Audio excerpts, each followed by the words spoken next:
another video here today. I'm going to be filming one little book haul because I've gotten some books. Well, no fault. I've gotten some books over the past couple of weeks, and I thought I would film one because I haven't done that in a while. So the first book that I'm going to be talking about is The Deal by L. Kennedy. I got this a couple months ago, maybe a month ago. I have already read it, and I did not enjoy it. I gave it 2 stars. I wrote my rating in the front of the cover. Yeah, 2 stars, and you can see I do have some tabs, but like very minimal.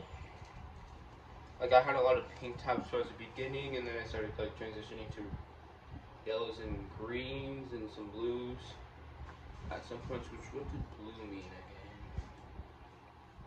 And I have a couple books here. I'm not a frozen books. So yeah, I did not really love this. This is basically a sports romance, and I didn't really enjoy it. It's like a fake date. She finds someone who turns her on, and yeah, just not my favorite.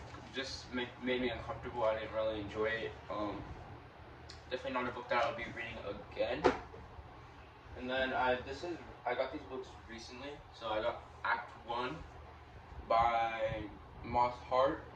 And I honestly just got this because of the cover. I thought it was really pretty, but I don't really know what it's about because I've never like really looked at it. But I got it because the cover is absolutely beautiful, and I just love it. Like the green on the spine and the font. So let's just read the first line. For my wife, Kitty Carlisle, the book that she asked for. It was 10 years old when I first saw my father disappear into the little tent-like contraption. He called it the cabana, facing the sea in front of the house on a Long Beach island, and beginning to write what was to become a memoir. Act 1 Long Beach Island was about 16 miles as seagull flies from where he planted his behind on the Haunted Beach, some 30 years early, to write the first draft in once in a lifetime, the big hit that launched his career. Riding on longhand on a yellow legal paths, facing at the sea with a couple of Hershey's bars seems to be all he needed to get the juices flowing. That's actually a pretty good line. I really love that. So maybe I will read this. Also, the font is quite big, so maybe I will read this soon. Then the next book is a series. I have the series that my cousin gave me, and it's basically, this is all by series, I think. This is the first book, Double Trouble. I actually have not read this, but I read like the description, and it was pretty good. So yeah, and it's like a diary type vibe. So maybe I will like read this because I do like how this is like illustrated. Second book is Whispering Bells, and I once again haven't read the first line, but you know, just a creepy old house, Julia Foley, shuttered, Meredith Bellefontaine. Yep, classic. Love the covers to these. These are really pretty covers. And then Where Time Stood Still, and I once again haven't read like the back of it. The ladies of Magnolia Investigations are hired to investigate their most haunting mystery yet. Because of the Civil War, hundreds of enslaved people drowned in its waters were they abandoned by the Union Army. For several decades, many of the houses in the area have been empty and run down, thanks to the rumors claiming that the area is haunted. Of course, Meredith and Julia don't believe in ghosts, but when they are asked to prove that one of the houses is ghost-free, they find a puzzling mystery inside of the house.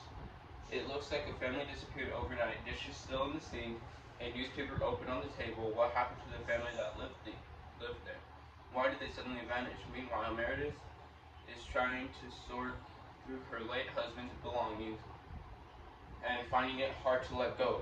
Is she really ready to say goodbye to these things that remind her of the love of her life? Very interesting, very interesting.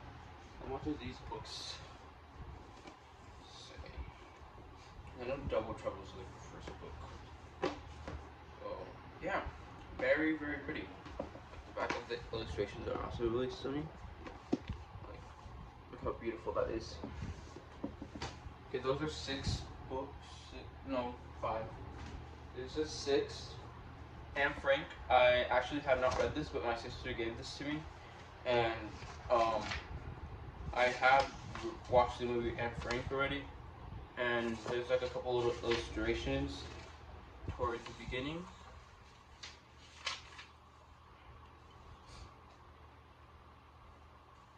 Like, she lived in an annex, she went in hiding in an annex, and like this is like the door, like the bookshelf is the door to the entrance, and this is Anne Frank herself.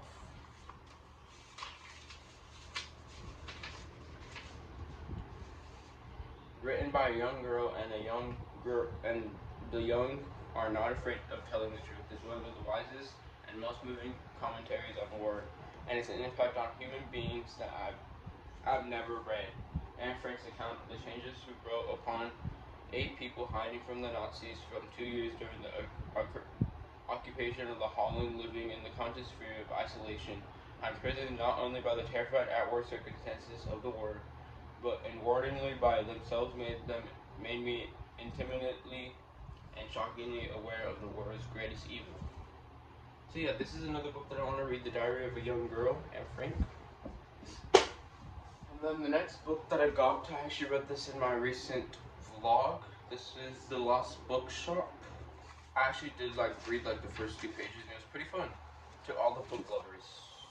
Very stunning. And it was actually really fun, so maybe I'll continue reading this. Like, it starts off with chapter 1, London 1921.